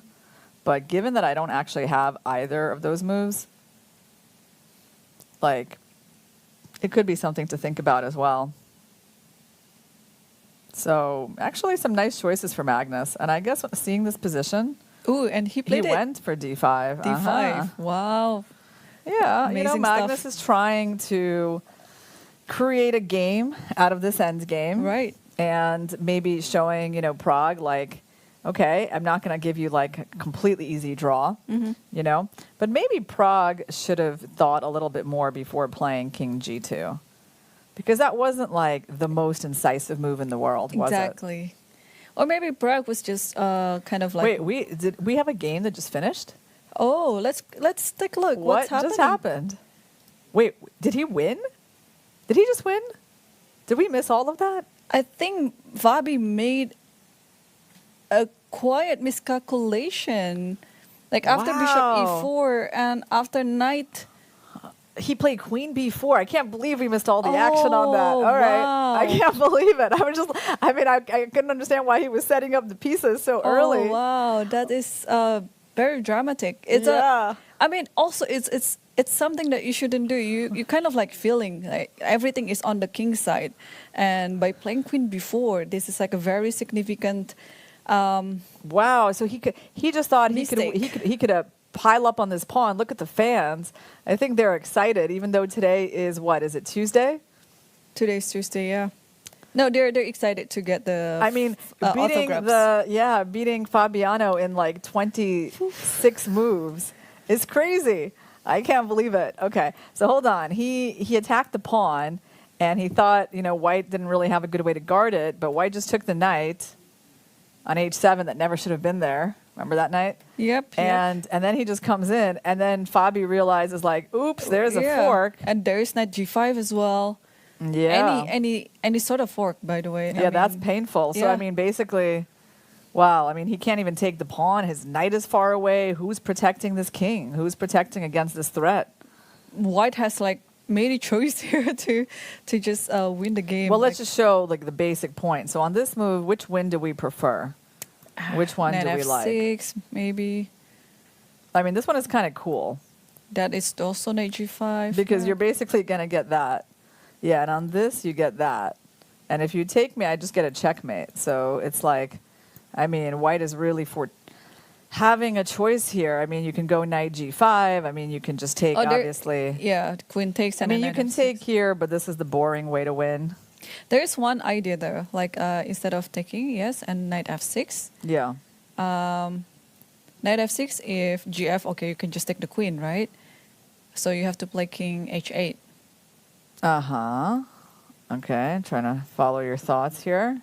I was thinking to take on g7, but now I'm thinking again, it doesn't work. Yeah, you don't really, what were you trying to do? Trying to make your queen jump over, or? No, queen g3, but then there's king, no, it doesn't work. Ah, I see. I see what you were trying to do. You were trying to say that I can't take your queen because there's a cool checkmate, and if I take, king will just the king runs, but okay. But I think knight g5, is very convincing, because knight g5 you have to go king h8, then I take knight with f7, check, and then this is just ugly. Yeah, then can I even go back? Maybe I can't go back, though. I wanted to try to take another pawn in the same way. But, you know what? I can just take here. I think that's good. Yeah, that's it. It's game over. All right. So, poor Fabi. So he went back. Oh, my gosh. I didn't believe that it ended like this. And this is the end. And the final move is the beautiful f5. Now, let's figure out why this is the end. I have a feeling it has something to do with that. Any moves, actually. You also are serving this knight g5 as well. Like, yeah. But, of course, the direct attack is rook g7. Well, the point is, like, if they take you, then it's rook g7, right? Oh, there's also this. There's even a queen sack win. Damn. Yeah, look at that. This is too good. This is too good. This is so beautiful, right? I mean, I actually like this one. Yeah, this one is the best. This one is not as cool. I mean, this is actually not nearly as winning, because you still wind up with wind up with a rook and a knight for the queen. So this one would take a while, but knight f6 immediately is very nice. And obviously we should show the queen sack here. Yep. So he got destroyed, but I really feel like he kind of did it to himself. Yeah, this queen b4 is very uncharacteristic to It's the like he lost position. his sense of danger completely. Yeah. So it's funny, instead of like f5, which we were saying, he goes completely the other way, abandons the king side. No, I mean, like, yeah, you have to have an intuitive feeling about this move, right? That's all. I mean, I guess did he miss bishop h7? Did he just never consider that the bad knight would be taken? I mean, but on the other hand, like, what did he expect? Like, how was white supposed to guard this, going knight e2?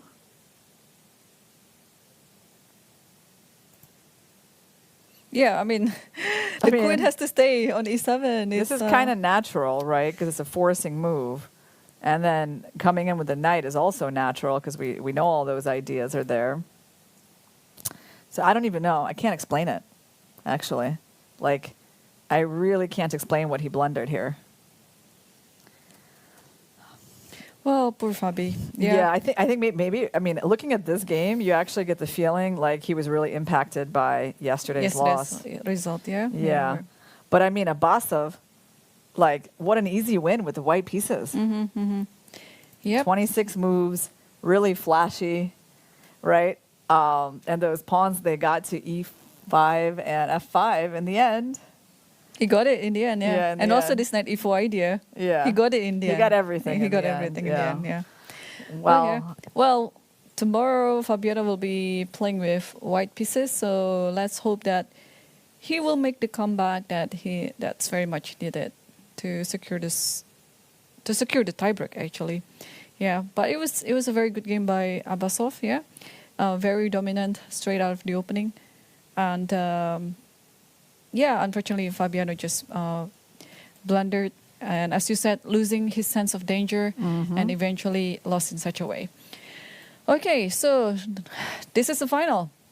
Praggnanandhaa versus Magnus Carlsen, and I like how this game is going. You see, because it's going to be very instructive how to carry out on this type of endgame.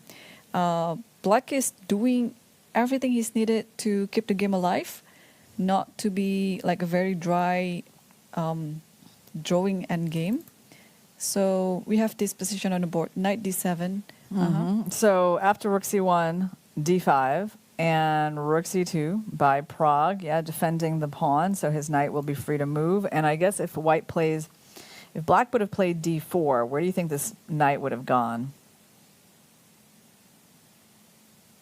I mean, I just want to say intuitively, I have no idea. D1 maybe? Oh no, I mean, B1. it would have been a good question too, right? Yeah, maybe B1 and then D2 and something. So after knight B1, knight D5 maybe, and rook B7, at least the rook can stay there. Also, this pawn might... Oh yeah, that pawn is... I mean, this is kind of a good question, D4.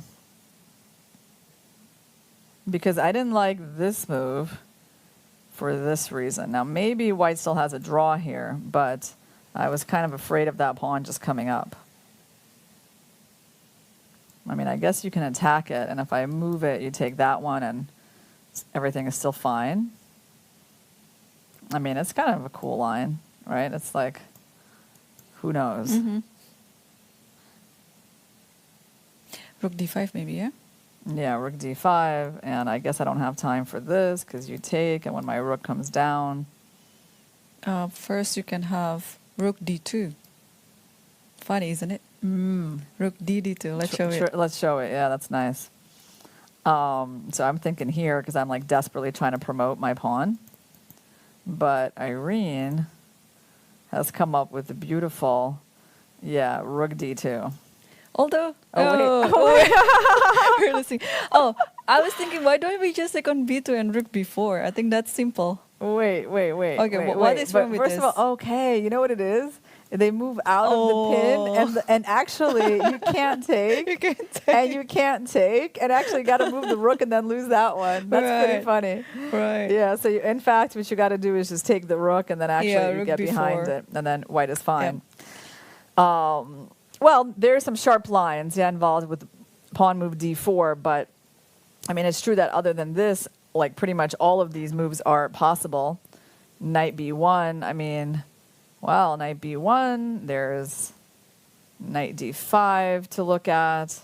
But I guess, I mean, obviously black is fine in all these lines, but maybe Magnus just wants something more complicated than this position. And probably rook c5, yeah? Yeah.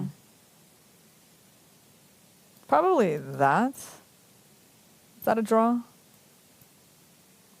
Or are you actually better here if you take this pawn and then come back? Yeah. So probably just where to put the knight then? Yeah, well, there's an amazing move here if you want to sack your knight for 2 pawns. And you have to play actually, you might get a third pawn. You might get a third pawn. Wow. It's an interesting line. But okay, obviously Magnus doesn't need to look for lines where he needs to find equality. So he decides not to go d4. He plays knight d7. And rook b1 is on the board. So, yeah, you know, I actually think we're getting the scenario I was telling you about, like, but with black having pushed, and now black is getting to bring in the king. King will stand fantastically on d6. And once the c pawn is secured, you know, I start playing against the a pawn, and this could actually be a long game. Yeah, we kind of like predicted during the break that this game will end very soon, and the other game between Nijat versus Fabi, it's gonna take a while. But yeah, I think it's the opposite. Yeah, it's the opposite. So. Okay. So unless knight c5. So I think at this point in the game. By the way, is there like a tactic? Is there a tactic like that? What am I missing? I think you can just move the rook back to d8, and after rook c5, rook 8. No, but I'm saying, this white just equalized. Oh, there's rook a5. Rook a5. Sorry. That's it. Because I was like, hey, maybe Magnus was allowing some draw with this, but yeah, no, we can actually save the knight. Yeah, and there's no way to win it. Because on that move, you know, d4. There's d4, and then I get to keep the pony. Okay, but obviously that's a tactic you have to look at, right? Okay. So what I'm saying is the way I feel about this position, at this point in the game, Pragg has realized, like, he's certainly not pushing for anything, and he needs to find his way to a draw. You know, that's the mentality, right? Because it changes, right? Like, probably when he entered the end game, he was thinking, everything is fine. Yep. It's going to, maybe it'll be an easy draw. And now, and then a few moves later, he's like, oh, Magnus is trying to win. He's trying to keep this game going. And now he's probably thinking, okay, how do I make my draw? I think that, at least that would be, you know, that would be the way I would think about it. So I don't know about this move, to be honest, this knight c5 move. Like, I don't know how well the knight is going to stand there. Maybe he's trying to go to e6 or something. Yeah, that's possible too. I don't know why he didn't go, like, king here. Was he just, he's not getting in time to d6. He can't go here because of knight d5. So you have to guard d5 by playing something, yeah? Yeah, like I actually, but then maybe he just doesn't guard this pawn in time. Yeah, maybe knight b8. I mean, I actually think it's interesting. I think if you can get your king, you can move back your knight. Knight d2, knight b3, knight c5. I don't mind your knight there that much, though. Rook a3. Rook a7 even. Like, this position I would play as black. I mean, yeah, maybe no need to play knight c5 right away, but just keep it there. Probably d4. And you'll be forever tied to that pawn. Maybe f6. Wow, and e4. Right here, or where? No, or d4, f6, e4. It's like you're starting the opening. You know? Yeah. But that's funny. If I take, you want to push d5, or something. Okay, you have suggested a crazy move here. Well, d4 is not so crazy, but e4, yeah, that's quite something, yeah? Okay. No, I mean, I'm not surprised that we can find some lines that can equalize for white, right? Like, I know it's not, like, black has a lot yet. But yeah, Pragg did, I think, a very good move there. Rook c1. Rook So c1. he was basically setting up this tactic. So Magnus went here. And now you don't have that anymore. You have knight b5, though. You have knight b5, you said, yeah? Yeah, knight b5, I think, equalizes everything. You think so? Hold on, we got to calculate that. Knight b5, what do you do? cb, rook c5, rook c5, rook c5. You know, Magnus is looking at the score sheet. Interesting. Like, What how is many he- moves have we made before the maybe overdraw? he's well, I don't know. Yeah, it's either that. Can I offer a draw or how many moves do we need to get to the time control? Oh, right. I think that's actually more likely. Right. They still need to make 15 more moves, so Pragg is in a little bit of time trouble. Yep. Okay, so is knight b5 a move here, Irina? Okay, let's think. So knight b5. Well, first of all, I can move my knight. You can move your knight, that's true. I can, but then you have knight d6, and then you can try to take my pawn. So that's one issue. So knight b5, I mean, obviously if I take with the rook, you get everything you want. Even there I have king f8. Yeah, Even there, actually. you don't necessarily get everything you want. So one issue is this, that like I kind of give you what you wanted, but then I go king f8 and I try to again get my king to d6. Yeah. Probably in this position there's e4. And it's just in E4. time. Yeah.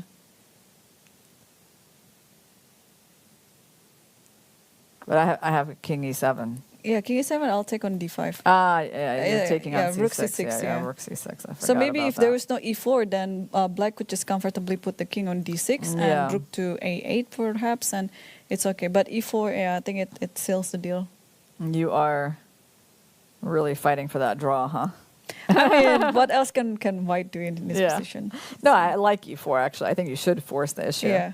when you got this position, yeah. So you have to I take, agree. and then play f6. And now I Yeah. think it's already quite clear, yeah? Yeah, White's got the outside pawn. I mean, they shouldn't be losing this position. All right. So knight b5 by Pragg is a move. It's probably one of the many things that he can do. Actually, wait, so if he just moves his knight, is there just a trade over here? Like, can he go to one of these squares and simply, he just moved his knight backwards somewhere. It might be to b1. Looks like it. Looks like b1, yes. Yeah. And Magnus played knight Yeah, we're e6. actually seeing the trade. So we might be actually finishing this very soon after all these trades. Yeah.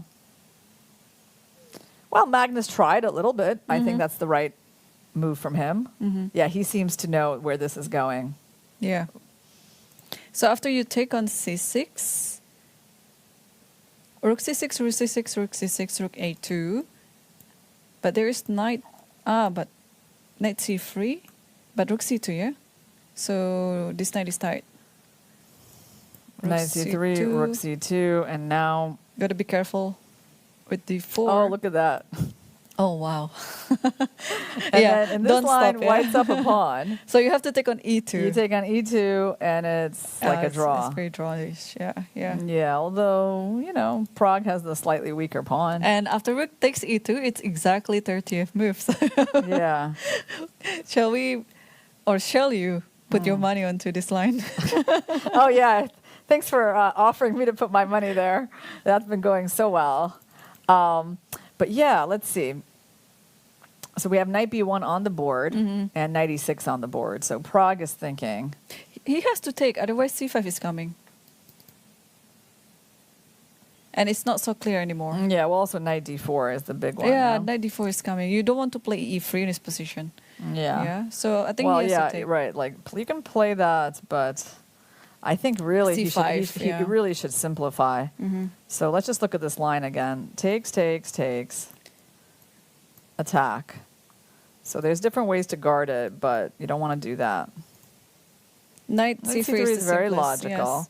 Rook c2 by Magnus. You gotta, this happens and this happens. Now, I don't think that Magnus will offer a draw here. Just because, if You there's have a a better knight, theoretical, uh-huh. if you can win this pawn, then actually you can still play. Oh, Pragg decides not to take on c6. He goes knight d2. Wow. Let's see if that matters. It might not matter. So c5, there's knight b3. Maybe then rook b5. There's... Wait, so what did he calculate here? Knight d4, knight b3 he wants? Oh, Magnus just instantly played rook a8, so he's just inviting him to take the pawn. Huh. Interesting. So Magnus doesn't even look at knight d4. Knight b3. Right, because there is this trick. Uh-huh. Yeah, it's quite a good trick, yeah, by Pragg. Trading everything. And on c5, there's this, and then I guess black can't really move anything, yeah? Black's not really threatening. Oh, no. If c5, you play e4 again, maybe. Because you are just getting the space on c4. Yeah, and then rook b2. And so you're not worried about this because rook b2, and you might get the c4 square, yeah? Okay. Makes sense. So Magnus, but yeah, he instantly reacted, yeah? Rook a8. Does he think he's better after rook takes here and then knight d4? I think he does think he's better. But if knight there, or rook there's c8. check. Yeah, so you should take on a2. All right, so if rook I c6, take... rook a2. Yeah, let's just show why you can't do that, because that's a check. And then we have time to play e3 or knight b3. Or knight b3. Mm-hmm. Yeah, so you're going to take on a2. Okay. And now what's next? Knight f3 or knight b3? Knight f3, rook e2. Or you can put back... Oh, I was thinking rook c2, but then there is knight d4. Or maybe it's knight f3. Knight f3, rook e2, and then king f1. So you can throw in rook c8 first. So knight f3. Yeah, knight f3 is the idea, but you can throw in rook c... Because otherwise with two rooks it's going to be dangerous. So rook c8 first. Trade, and then go knight takes, f3. and then now knight f3. And rook e2, king f1. Yeah, and then it's another trade. I win that pawn, yeah? Yeah, so I think this should be the continuation. Yeah, you have to play rook c8, otherwise it would be dangerous on the second rank. And then you have to play this move to save the pawn. Rather ugly, but... Or knight e5. But it kind of does the job, yeah? Knight e5, f6. And then rook somewhere. Rook e8, rook e8. Yeah, looks like a bit... Yeah, knight g1 should be fine. So he did knight f3. So he's not taking on c6. Okay. Well, things are getting liquidated. I feel like Magnus, by judging by how quickly he's playing, I mean, I guess he feels like this is heading towards a draw. Yeah, I think so too. And we could tell that players are getting tired anyway. Yeah. We could see from Fabiano's game how he blundered such a position. Yeah. So, yeah, I think it's just... Yeah, Fabi's game was definitely uncharacteristic for him. Yeah, definitely. You don't really see that many Fabi games like that. No. No.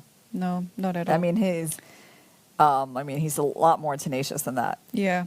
Yeah, it's just the fatigue, I guess, and the stamina. Everyone is very exhausted in this tournament. They're here already for almost 4 weeks. And, yeah, I was actually expecting some mistake like that too. Like at the end of the event, not at the end of the day. At the end of the event, we already saw like so many mistakes also from the yesterday's tiebreak as well. Yeah, and I guess, Abbas, he did get that day off, and that kind of made a difference. Yeah. And Fabi was, had to play right after his match against Pragg, so, but I mean, that means that Fabi needs to come back with the white pieces. Yep. And because otherwise, can you imagine, like Fabi's spot in the candidates kind of depends on Magnus. Still on Magnus's decision, Still on Magnus's, yeah. But okay, this is still the first qualifications to the candidate. They will also have Grand Swiss, for example, another avenue for the candidate spots. And Pragg is reaching it. I think he has to take the pawn, right? So let's see. He's going to take. Then his knight has to move. So where is it going to go? It can go back. If you take here, I just take an e4. That should be a draw. If you defend the pawn on c6, I got to play rook here. Then you can take. Take on e4. Can I go here? Oh, you want to trap the knight? Yeah, I want to save my rook. Yeah, I can play rook a2, and then rook e2, rook d8. You cannot save the knight, right? That's clever.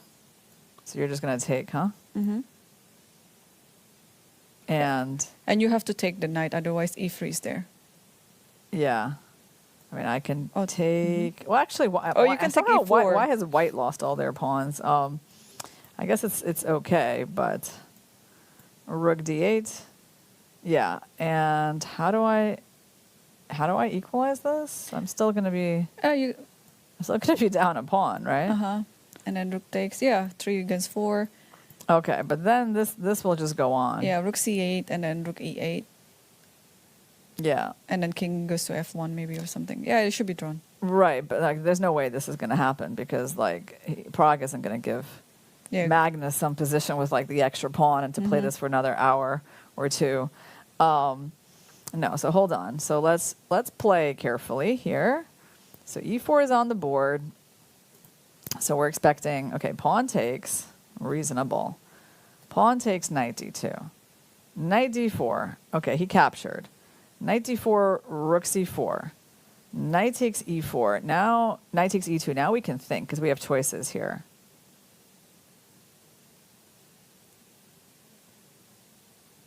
It's almost on the board. Yeah, several option is if you just play rook 1 c2.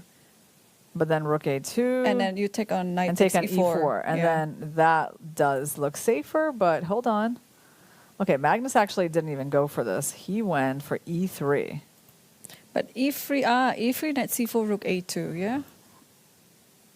Yeah, knight c4, rook a2. I don't know why he's going for this one. Yeah. It's a little bit strange that he's playing so fast.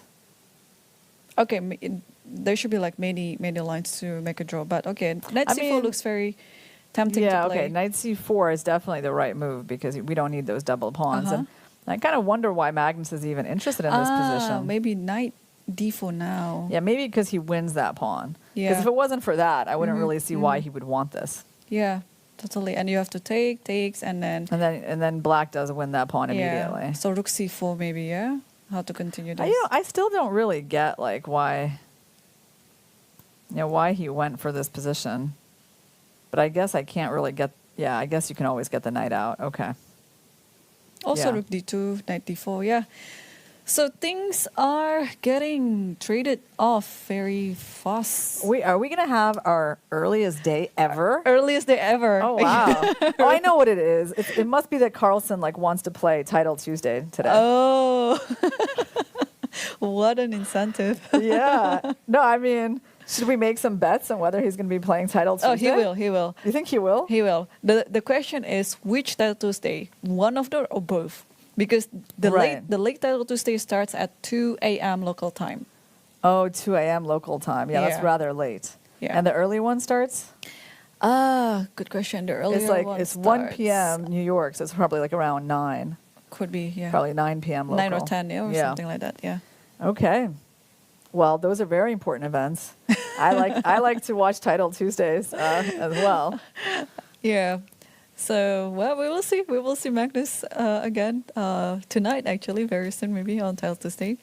Whether he'll be playing the early one or the late one or both, we never know. Because at one of the matches, one of the Tuesdays here in the World Cup, he played both. Really? Yeah. Even the one at the late one. Was that after his match with Ivanchuk or no? I think it was the earlier one. I think it was before his match against Pansulaya. Ah, okay, at the very beginning. Yeah. Yeah. So we see this position on the board, and I think, just take on a2 and then rook c4, yeah, and that will seal the deal. And they're already on their 32 moves, so if anyone wants to offer a draw here, they are eligible to do it. We can go to the old city tonight. And rook a2 is on the board. So yeah, we are seeing the final seconds or final minutes of the first game. Yeah, rook c4 actually, and then knight takes e2. Rook c6 and draw. Great. And draw. I mean, they've made 30 moves, so it's kind of coming. Magnus plays c5. Okay. He's funny, right? That's the thing. He has a sense of humor that he brings into his games. And now rook takes e2, and the knight will go to e6 just to go. Oh, you think? Yeah. No, the knight can't go to e6 because there's rook c2. No, rook takes e2. Rook takes e2. Yeah. Okay. And that's it. So the first game between Praggnanandhaa versus Magnus Carlsen ended with a draw, like I expected, but a totally unexpected result happened on the other board between Abasov versus Caruana, where Caruana just blundered very uncharacteristic of him. It's I also couldn't explain it how he made that decision of Queen b4. It's almost the same like f4, but okay. F4 was more understandable in the tiebreak, but Queen b4 was totally a blunder. So, yeah, we saw on the camera both Praggnanandhaa and Carlsen. They are analyzing the games. Yeah. That's right. Well, you know, the thing is, Magnus knows so much about chess that it's quite hard to catch him out in the opening, right? So, I mean, I find one of the interesting things is, for example, that he went with this knight of 6 move today, early on, and this reversed dragon, which is a move that is like, I mean, he's played it before, but it's so much less common than the other options, right? And I guess when you play Magnus, it's just like you have to know everything in chess. Obviously. So I cannot wait to see what Magnus will come up with tomorrow with white pieces. Will he try to surprise Praggnanandhaa out of the opening, or maybe he will play some safer option in the openings and then looking forward to playing in the tiebreak? Well, here's an interesting question because Magnus obviously has a preference for rapid and blitz chess these days, right? But at the same time, he knows that that's also Prague's forte, right? Because Pragg is just, I mean, he watched him play at the global league, that he was the star player of our team. So, I mean, is it a smart idea to just, let's say, take the game into the tiebreak without at least doing the maximum with the white pieces? I don't know. I think I would say that he needs to try to push in the classical game. And if it doesn't work out, okay, then he'll play the tie breaks. But I think there will be like a fight tomorrow. Yeah, I think so too. And dear viewers, this is almost one of your last chances to send us the question. So don't forget to check out Fide social medias on Facebook and Twitter because, well, it's nearing the end of the event. So send us your questions to your favorite players. And the best question will be picked by our colleague Michael Rahal to be asked to the players. And also, after this, we will have the interview of Nijat Abasov after he defeating Fabiano Caruana. So yeah, we will see you again tomorrow, same time, 3 p.m. local time. But stay tuned for the interview too. So bye. Thanks for watching.